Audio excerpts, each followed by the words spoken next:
Alright guys, we are back talking about stats again. Today the topic is measures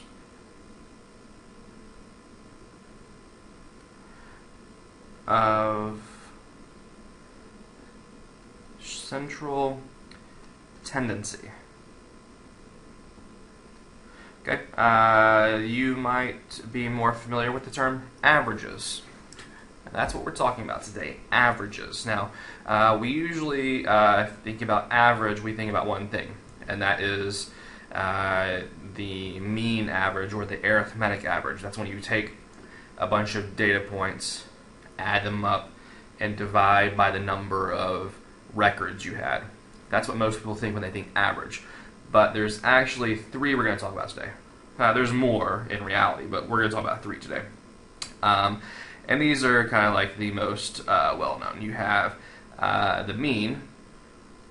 Now that's what we just talked about, the arithmetic average. When you add a bunch of things up, divide by the number of objects you had.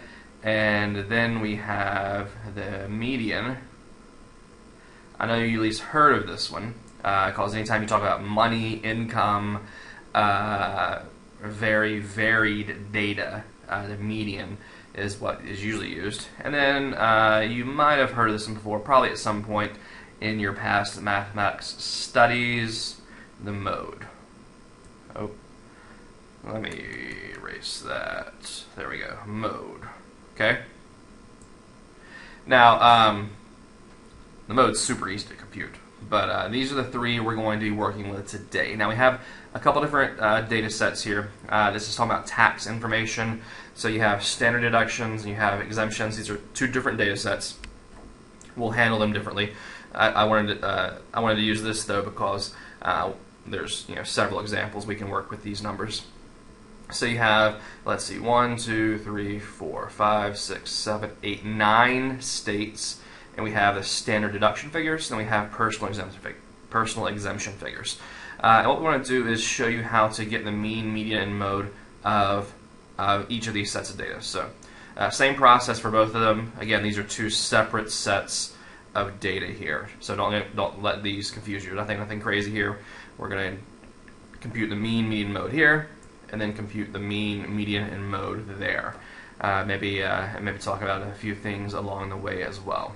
So, mean. Let's do that first. Okay. The mean, and here is the formula you're going to see. Actually, there's actually two formulas in your book, and I guess I should note in parentheses up here, this is for ungrouped data. Ungrouped quantitative data, of course.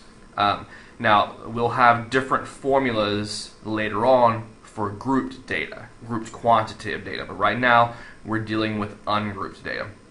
And the mean, there's two symbols we're going to use for mean. The first is I wanted red. The first is mu. That is the Greek letter mu. M-U. Okay? Greek letter mu. Now that is when you are talking about the mean of a population.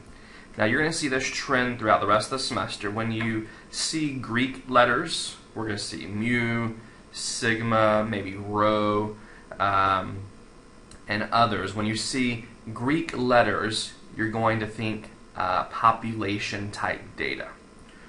Okay, I guess maybe the one exception would be sigma, because we're going to use sigma in lots of places. Capital sigma, that is. Capital sigma for summing. But whenever you see, generally speaking, whenever you see a Greek letter, that's going to be a population parameter. Now remember, this is another definition. A parameter is a numerical description that describes a population. So again, this is a parameter because it's going to be describing a population. When you see mu, think a mean of a population. Now the formula is simply the sum of the x's divided by capital N. Now here's another tidbit of information. When you see a capital N, that's a population size. Okay? So you take all of your elements and divide by the number of elements you have where the data represents population. Okay? Now another formula for the mean, and it's essentially the same calculations, but there's a conceptual difference, is another symbol for the mean is x bar. This is, okay, x bar. Okay, this is going to represent a sample mean. Now you're going to calculate it the same way, the sum of the x's, but this time over lowercase n. Anytime you see a lowercase n, that's going to be a sample size. So uppercase N, population size. Lowercase n, sample size. Okay, x bar, that's a sample mean. Mu, that's a population mean. Now, for all practical purposes, this calculation is the exact same in both places. You add up all of the data points and divide by the number you had. So, in this example over here, let's deal with the standard deduction figures. So if we want to find the mean of the standard deduction figures, well, let's talk about conceptually. Do you think this would be a population mean or a sample mean? Now think about what the difference between a population and a sample is. A population is all of the members of a group. Okay, well, the group we're talking about is states. Is this all of the states of the United States? Well, I don't think so. So this must be a sample. This is a sample of 9 states. It's not. There's not 50 records here, so it's not population data. This is sample data. So we're going to calculate not a mu. We're going to calculate an x bar, a sample mean. So for this example here, the sample mean is going to be x bar, and it's going to be the sum of all of the figures divided by the number of figures we have. So in this case, it's 3250 plus 2000 plus 2190 plus 5400. Ooh, that's messy. 450 plus 5700 plus 1945. Excuse me. Plus 5700 plus 5700 again plus 3000. Now we divide all of this, everything, by the number of records we added. So 1, 2, 3, 4, 5, 6, 7, 8, 9. So divide by 9. Okay? Now, I need to grab my calculator and let's figure out what this actually is. So give me just a sec. Let's see here. 3,250 plus 2,000 plus 2,190 plus 5,450 plus 5,700 plus 1945 plus 5,700 plus 5,700 plus 3,000. Okay, now we're going to add all those up. And what do we get? Let's see here. As long as I add it correctly, I get 34,935 divided by, okay, the denominator is 9. Here, let me fix that real fast. There. Okay. Now we'll divide by 9 and see what we get. I get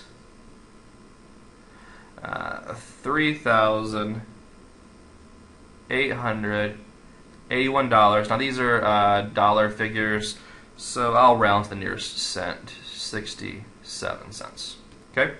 So that is the sample mean for the standard deduction data. Okay? That's the mean. Okay? Now, and in all reality, if this were, say there were only 9 states, and so this would at that point represent population data, the answer would be the exact same. Okay? Because you would still be dividing by 9, adding all those numbers up and divide by 9. Now, that distinction is going to be more pronounced when we move to different formulas. But for right now, the same calculation occurs whether you have population or sample data. Now again, I can't stress enough, this will change in probably the next video I make, where we're talking about measures of dispersion, things like variance and standard deviation. But for right now, the same formula works for population or sample data when you're dealing with means. Okay. Now, what about the median? Okay. Median. Now, the median, there's no really fancy, well, actually there is a symbol for it. We'll go ahead, I guess we'll call it by that sample. It is the second quartile, and we label that as Q2. That's the median. So maybe we'll go and maybe we'll talk about all those if we have time. Q2 is the median. Just remember that for right now, if we haven't covered that yet. That's the second quartile. Now, to get the median, you have to first rank the data. Okay? So this data right here is not ranked. It's not listed in order from least to greatest. Okay? So to get the median, you have to rank your data. Now, a lot of you folks are going to cringe when you see some homework exercises where you have, instead of having 9 records, maybe you have 20 records or 25 records, and you have to rank all of that because you have to list it from least to greatest. And it can get tedious, but it's not hard, but it might take a little bit of time. So here we have 9 records, and we need to list these from least to greatest. So let's find the smallest one. I think it's 1945. So just list these out. Don't skip this step. Don't try to do it in your head, because you'll probably make a mistake. So I'm going to put a dot by them whenever I've used that one. So 1945, then it looks like 2000. Okay. Then what? 2,190. Okay. So there's no more 2,000s. There's a 3,000 though.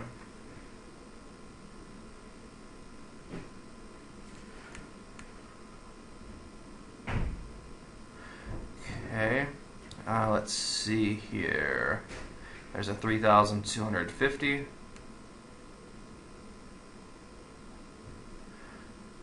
Okay, there is, okay, then it goes, looks like 5,000s. There's a 5,450. There is a 5,700, oh, 3 5,700s. Okay, so 5,700, 5,700, and 5,700. Okay, that should take care of everything. Make sure there's 9. 1, 2, 3, 4, 5, 6, 7, 8, 9. Yes, there's 9. Now, the median is the figure, the record, that is in the middle of the data. Okay? In the middle of ranked data. It has to be ranked from least to greatest. Okay? So, let's see. If there's 9 data points, let's see, then the 5th one should be in the middle, right? 4 on each side. 1, 2, 3, 4, 5. So let's make sure there's an equal amount of data on the left and the right. So there's 1, 2, 3, 4 on the left, 1, 2, 3, 4 on the right. Yes, so there's your median. Q2. So in this case, it's 3,250. Okay?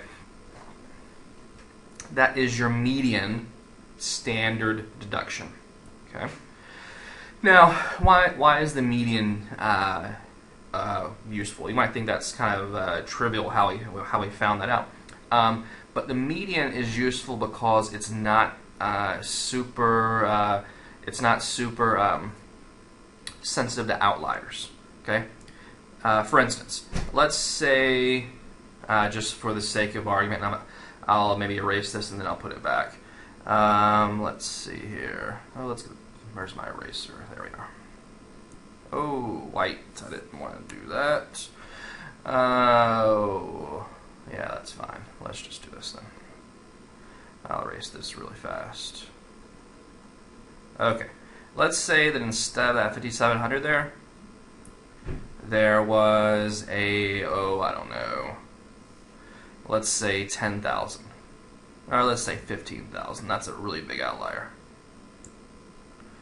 Okay? It didn't change the value of the median at all. Okay?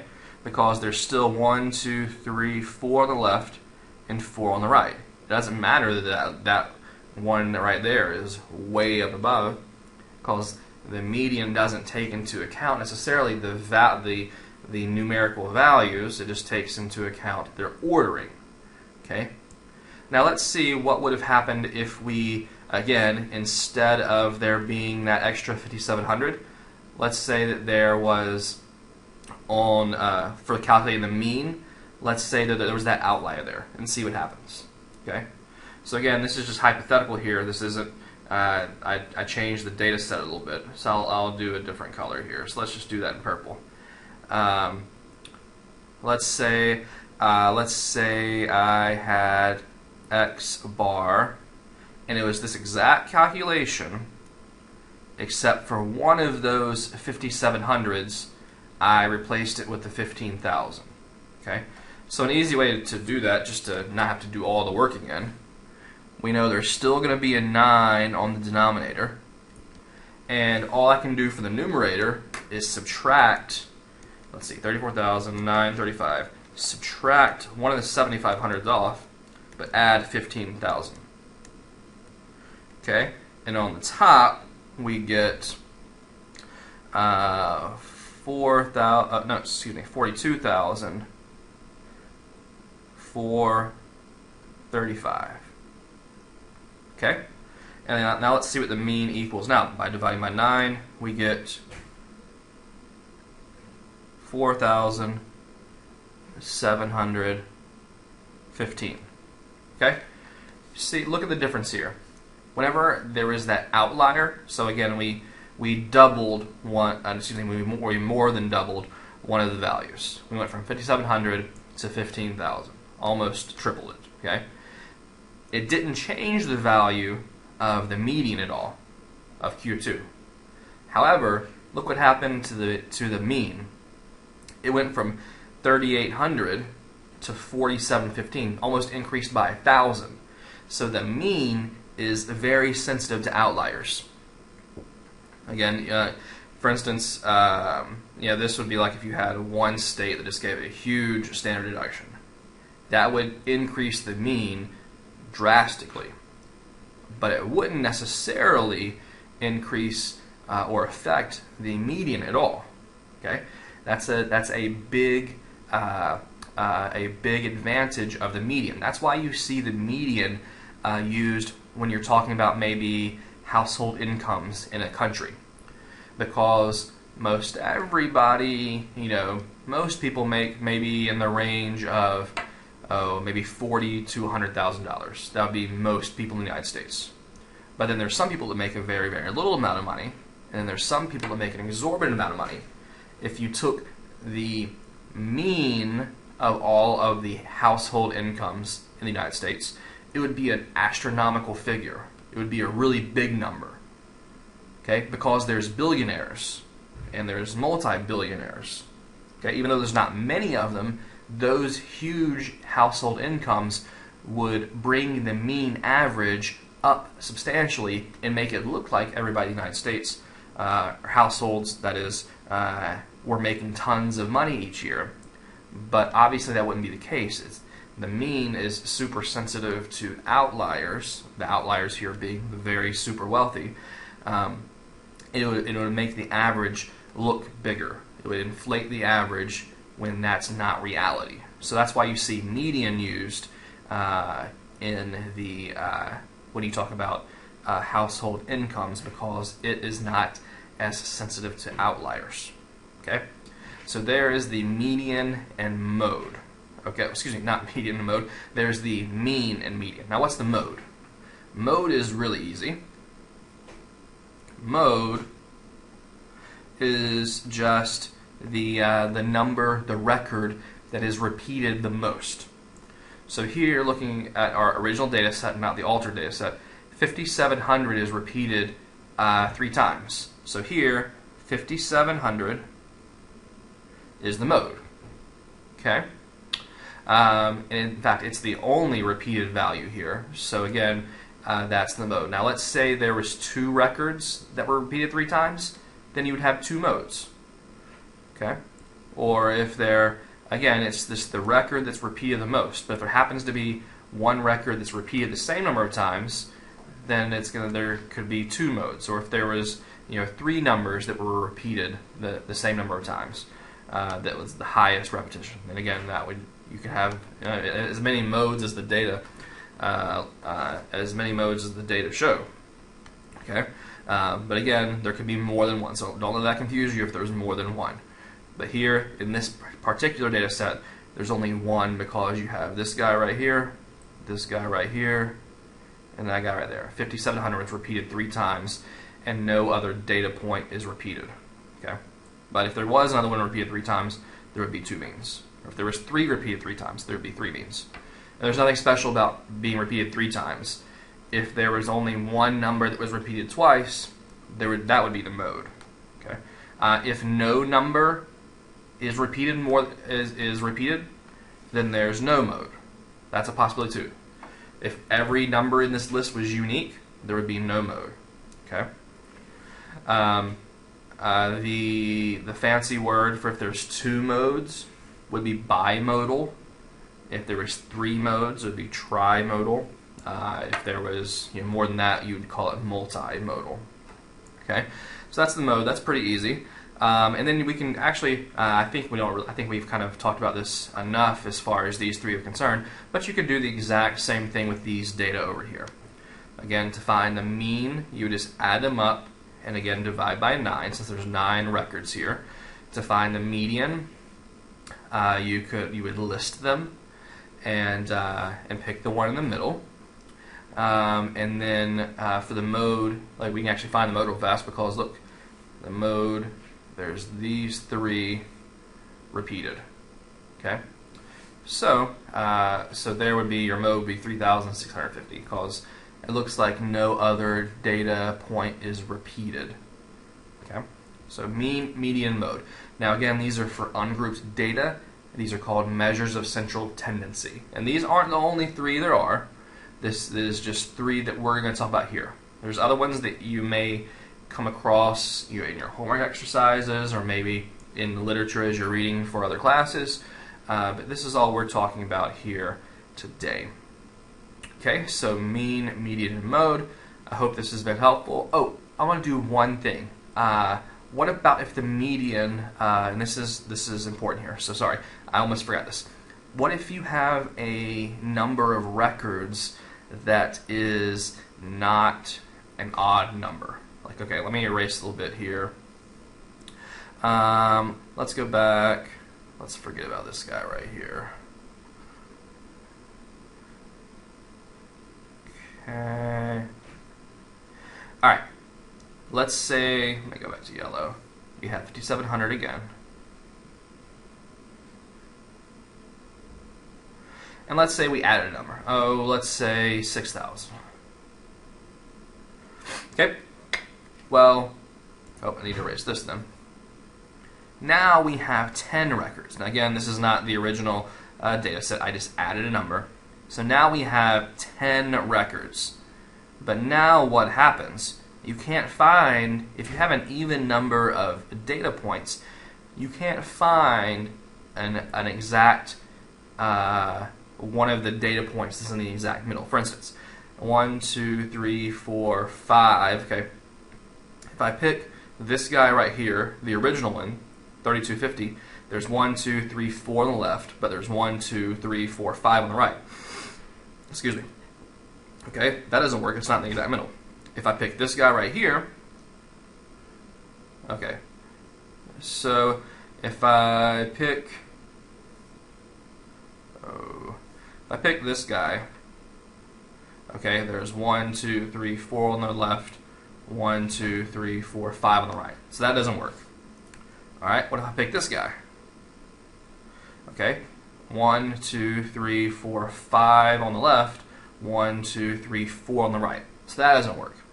Okay, what you have to do if there's an even number of data points is take the mean of the two middle ones. Okay, we have to take the mean of the two middle ones. That's how you find the median. See, we have 1, 2, 3, 4 on the left, 1, 2, 3, 4 on the right. We take the median of the two middle ones. Now what, excuse me, not the median, the mean. Okay, so the mean, now that's just adding these two up and then dividing by 2. So it would be 3250 plus 5450 over 2. Let's see what that equals. 3250 plus 5450 and divide by 2, and we get 4,350. So in this case, that equals Q2, which is the median. Okay, and that's how you have to find the median if you have, again, an even number of records.